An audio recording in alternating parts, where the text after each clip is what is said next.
Pola nga kutu ndenge nazabo fala kutu nani oyo balongola e baluka président mususu asala. Ko biloko ezo mata jour en jour biso ba commission tozo mona passe lelo ke so biloko puis mususu lobo ko so puis mususu. Vraiment. Biloko ezo mata jour mbongo pe ezo mona na te. Ye fatine azoke azokosaka na tini biloko. Ouais. Roba soso. Roba Thompson ele yakate azoti boyete amutu moko bazokosa biso neti biso toyebi ko lia te. Neti banda biso tobota ba yende mtozo ya classe biso ndenge ko lia. Aza président lukuta.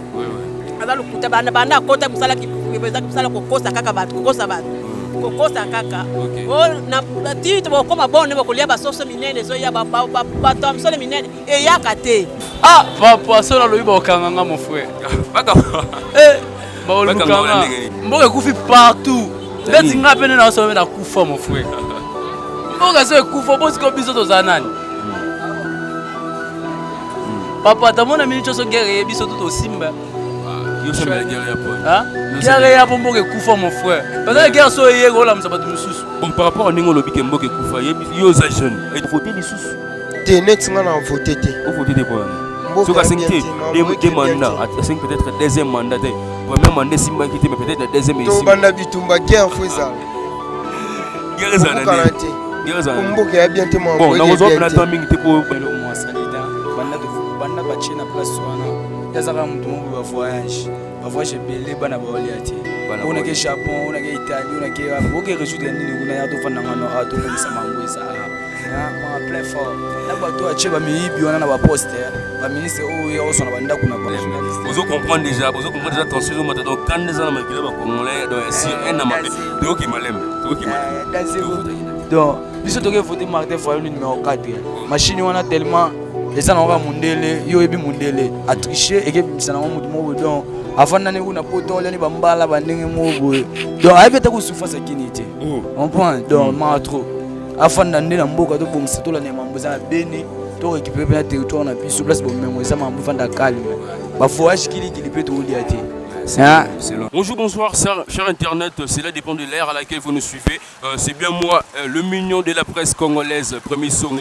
Alors, tu es les locaux présentés Bino Lissousou, émission on a Bino Yassika, l'émission on a Bino na Kombo ya micro baladère, donc la découverte. Alors, le lot on découvrir puis le lot aux alliés na commune Yamatete précisément, na République démocratique du Congo et puis na Kinshasa. Alors, to Kiti Awa en pleine pourquoi na caméraman en donc mon cordon que j'ai salué en passant Jonathan nous dit pourquoi pas les 001 hein Adam Koubissé là je vois derrière la caméra El Jiba je vois encore Mando Kiss accompagner Biso Awa na commune Yamatete pour avoir les avis du public. Alors avis à Nini si j'ai Nini ezalelo si j'ai lelo ezali to ba état actuel ya mboka sozo ki ndenge nini parce que ma pona meza kalaté boyebi ezate que tozo sala émission politique non ba ba mignon ba ndili suso ba non et ça juste un micro baladère. Alors ba si j'ai ko bana ko ya to bana ko sala lelo ezali to ba état actuel ya mboka ezo ki ndenge nini pour 2023 kalaté makamu.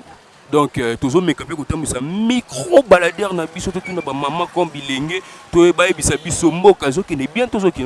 Alors, avec Jonathan nous dit mon cordon, hein, le cordon le plus charismatique, tout autant sa caméra, hein, si vraiment ça a vu mon qu'on a tout ça, bah vu mon biso mi balé. Alors caméra na biso ebani kotambola, c'est parti. Comme je vous l'avais promis, na bani déjà kotambola. Alors je vais un peu commencer par ici. Dans Zoluka première invitée na ngai awa nanzela. Là je vois la maman Azo Conté. Excusez maman, bonsoir maman. Bonsoir. Maman, tout le monde est vendu aux commerçantes. Comment on a dit? Comme on a maman Cécile. Bon, maman Cécile, biso toza caméra, il y a le génie de Dallas TV, sa chaîne Morota Lamara, na poto à remonter. Le génie de Dallas de l'autre kiti na commune Yamatete, poto zoa justement ba via Babi. Tout le monde par rapport à l'état actuel ya mboka ndenge ezotambola. Mboka ezotambola bien te. Tala siko ngai nazoteka la mwana na mukongo pona nini mibali misala isate. Mboka ezotambola bien te. Pays na biso eza mabe ezotambola bien te. Poso soki mboka ezotambola meme mibali bazosala sinon jamais ngala okende koteka na mwana mukongo na souffrir mboka eza bien te. Par rapport à mboka eza bien te, loro nini yo constater pendant qu'il y a bien te par rapport na point parce que ata mboka eza bien te nyonso peut-être zarabé on a vu par exemple. Fati azosala bien te. Azosala bien te pona nga kutu ndenge na zabo fala kutu nani oyo balongola baluka président mususu asala.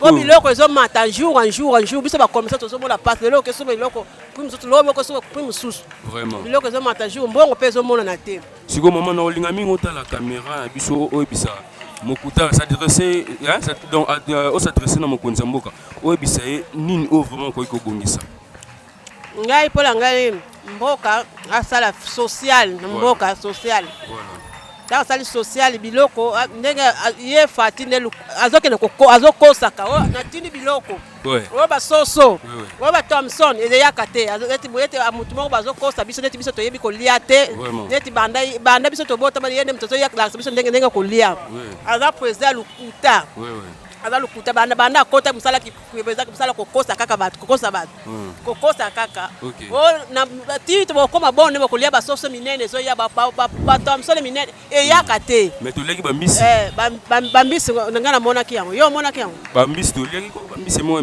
bambisi toliaki mbisi te na bonane ndenge aza wana bato bazosala azofuta bango salaire malonga te bana classe bapara bazonyoka bazofuta bazotangisa bana ntango bakosisa classe place ya kosala eza te bana bazoshome loki passe lomboka oyo loki passe na même mwana sisi classe place ya kosala eza te vraiment maman Cécile merci beaucoup tomoni oza na kanda makasi mais tozongonga mingi te po ozoteka quand même nazokenda na sisi akoteka merci pour na disponibilité na yo alors elongo na coordonne nga Jonathan Doudi derrière la caméra toujours continuer toujours cause la bino ba vie ya ba habitant ya commune ya Matete donc ils ont ça vraiment passe na mitema ba kontibo me camper ko bongisa là je vais encore m'approcher je m'approche pour chercher encore les avis surtout les avis là je vois des jeunes je vais un peu chercher les avis avec la caméra tout le monde est jeune awa bonjour mon papa bonjour ndenge tout bien un peu boy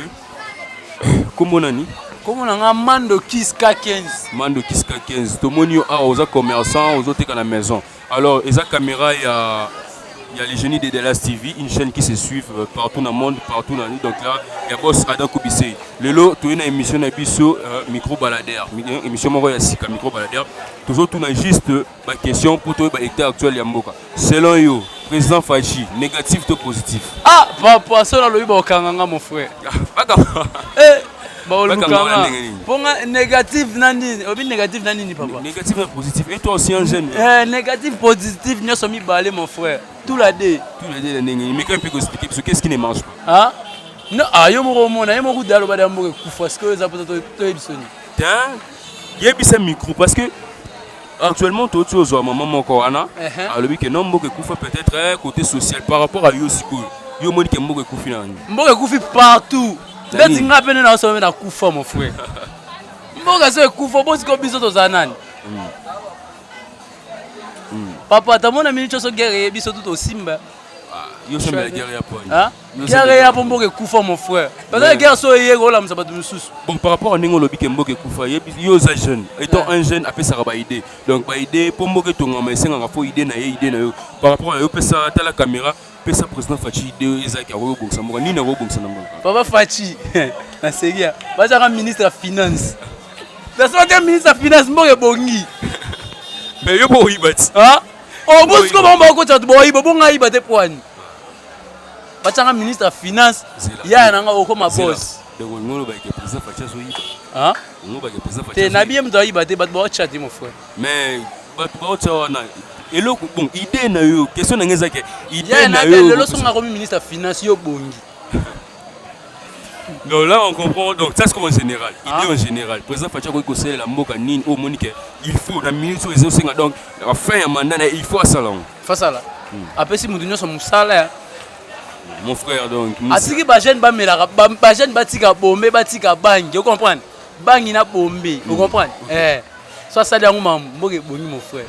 Donc on comprend là, toujours continuer toujours autant ce micro là, je vois encore, il y a encore un jeune comme moi là, malgré qui même fait caméra, donc comprenez, il y a des autres qui n'arrivent pas vraiment à parler, donc toujours comprendre. Il y a aussi une jeune fille qui est là, hein, malgré Akimi Bissopé. Toujours continuer toujours autant ce caméra là, avec Jonathan Doudi, les cordons le plus charismatique que j'ai salué en passant, toujours quand on a venu, alors pour tous toujours venir à Bino, alors c'est parti. Oh ouais. Comme Nena Banolo toujours avec Jonathan Doutoko, Titina va venir. Là, je suis avec un jeune, il y a quartier Matete. Un jeune, il y a quartier Matete, précisément Malandi, commune Matete, précisément Malandi. Alors, papa, comment on a? Comment on a Jancy? Jancy, où est la caméra? Il y a le génie de Dallas TV, une chaîne YouTube, mais est à la Maramakas. Ouais. Alors, le lot avec le million de la presse congolaise, premier songo, Tokiti, le lot de Matete, pour toi, il y a vie, il y a jeune, surtout jeune, par rapport, il y a ça, il y a président Fati. Président Fachi, négatif ou positif? Bon, pour nous, on a encore le bac, mboka na minute ezama be pour ani président, ata musabiso pe ande mambo ekendete. Pour biso nde to lingi mamu na biso, Congolais net biso to linga nazala bien, nalata bien, na ke mo na sa cop mo bu na ozo mo 10 francs et ça mo makambo. So na ozo le côté c'est que président pe aza fombo kapé amabe.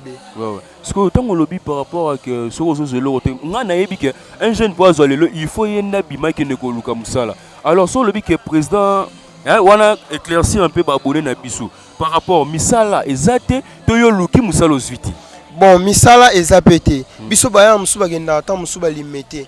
On sa copa qui journal, on zo ata musu 3500 francs. So boulé na 3500 futa transport ya palais.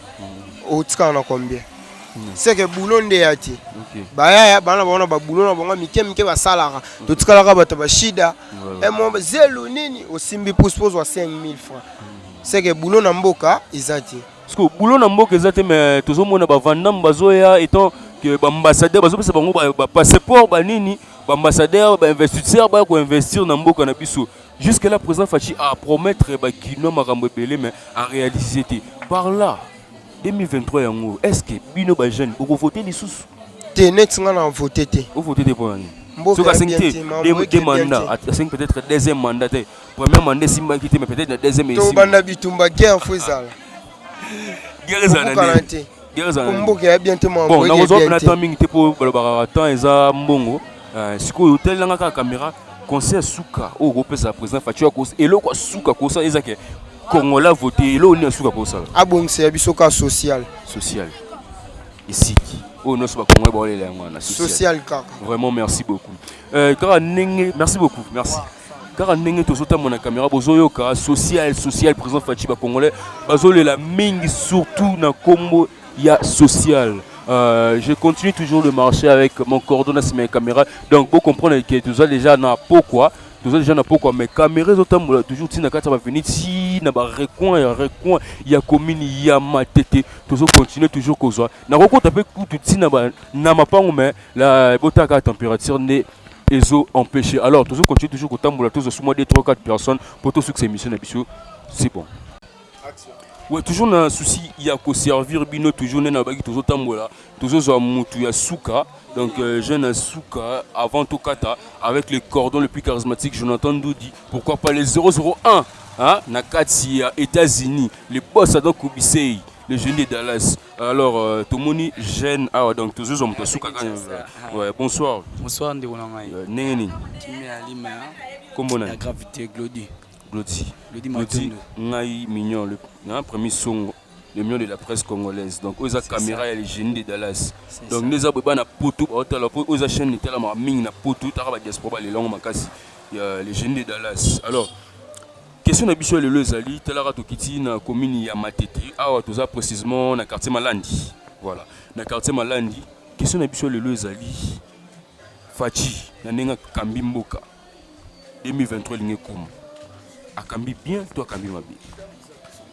Président de la République na monelo mo salita banda bache na place wana yazaka mutu mo ba voyage belé bana ba oliate on a ke Japon on a ke Italie on a ke oke résoudre nini una ya to fanda ngano to pomisa mambo isa ma plein fort na bato ache ba miyibi wana na ba poster ba ministre o ya osona banda kuna bango na ba participer là ya ko nota ba poster ni ba ko boma suma ka mundi kuna ngai donc Tshisekedi pena donc elo mo wasala mais you le dit que président social elo te nga sona zong si maele na ngasima na mona nda ba décembre président qui tisaki ba mbisi oui que ngana to le ba mbisi wana saka ba biloko mo boye bon na kolo banini donc na michwana mona zo lela a flatter ne loko o lela te on peut donc mo ne sa nini elega na moment wana na minicho mambo sa na décembre wa bien keta ekula fufu yana gombe ndio na kimoyibi to na nguzo matafa ça comprend parce que quand on a besoin so tali kuna bakataki baibaki bazokisaki bamilezi bima donc ya grave bina donc ya ti wana soki nga na lobi ke to ba représenter Fatiti so na pena condamner mpina ko condamner biso jeunesse parce que biso jeunesse lelo to ni ko lukati to lingi facilité donc to lingi basa ila biso elo ni nezanga ke biso mo peto telema to tonga mboka na biso facilité yani donc non bien bango baba ka enseignement de base za gratuité pour muto zona maele ya servir mboka ya ofele mais lelo ba fouté no bala ba ndenge mo boy faut corrompre écoute pour les gagner ici quand la plupart donc esika ye mono abimaye esika ye mo abimaye to tanga ko modeza kana lemba esika ye mo abimaye kuna so to tali mamuzo de kana donc corrompre donc comment on le roule mon message donc maele qui buzoba ebele Tshisekedi ba voyage ndeko na ngai mamoso na biso na mincho population kinoise mutala mukina tongo ke defali pa 200 fois imaginez non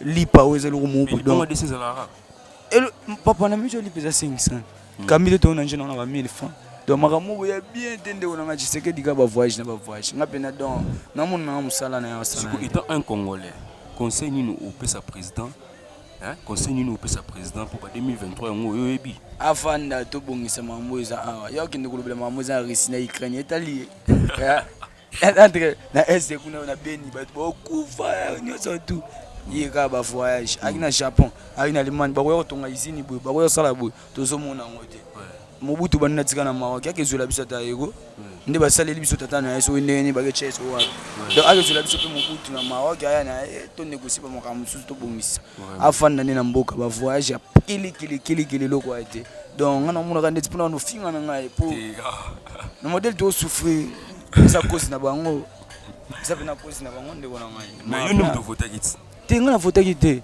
ngai na voter o ngasinga na voter mais kuna ba yo ka ndeko na ngai na kato de journaliste vous comprendre déjà attention au matin donc quand les gens makila ba congolais donc si un na mabe to ki malem donc biso to ke voter Martin Fayulu numéro 4 machine wana tellement les gens ont mundele yo ebi mundele a tricher et que bimisa na mutu mo donc afanda ne kuna poto leni bambala bandenge mo boy donc ayebeta ko souffrance kinité on prend donc ma trop afanda ndina mboka to bongisa to la ne mamboza na beni to récupérer na territoire na biso place bo mengo za mambo fanda calme ba voyage kili pe to liati Japon Italie ma to liati 2023 deuxième mandat on soit ligné c'est qu'il faut pas que personne on ndaku ya maman na tata na azwa kibokonzi akonza ku je comprendre déjà Ezaki ba congolais alors quant à moi premier son le mignon de la presse congolaise Nasuki Awa pona lelo je remercie les boss Adon Kubise les jeunes de Dallas où c'est juste le premier numéro alors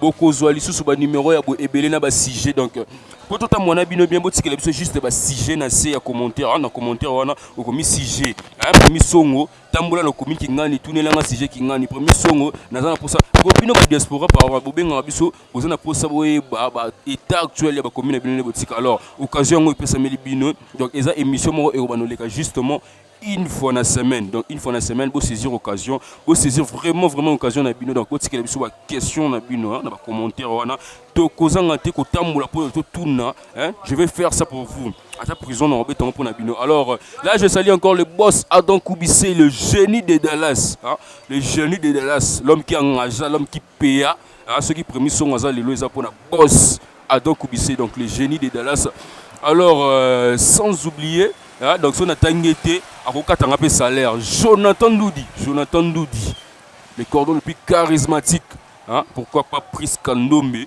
Zulu Zulu Musana yo Zulu donc bana matete nyonso boyambi biso bien to pe sibino ba mbote na bino ebele donc bo continuer toujours ko liker chaîne na bino ko partager commentaire pe ça la bien quant à moi premier son le mignon de la presse congolaise je vous dis bye.